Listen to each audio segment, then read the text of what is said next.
Program misijných dní je nastavený tak, aby všetky vekové kategórie si tam našli svoju vlastnú časť. Celý program je rozdelený do dvoch častí.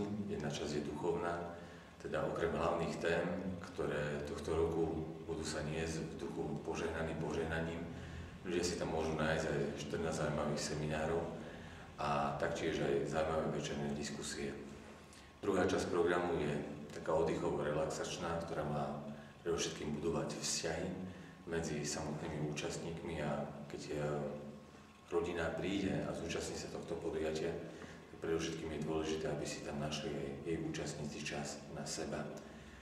Okrem iných aktivít budú ponúknuté aj športové aktivity, a to bude turnaj o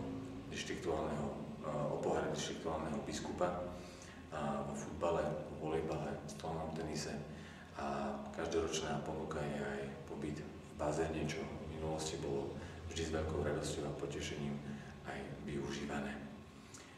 Popoludní chceme ako alternatívu ku športovému programu ponúknuť starším ľuďom aj biblické štúdium, teda biblická hodina pre dospelých, a taktiež aj zaujímavé workshopy, ktoré ich zmyslom je, aby celá rodina mohla tvoriť a vytvárať veci, ktoré majú to samotné podujatie aj v budúcnosti nejakým spôsobom ľuďom sprítomniť.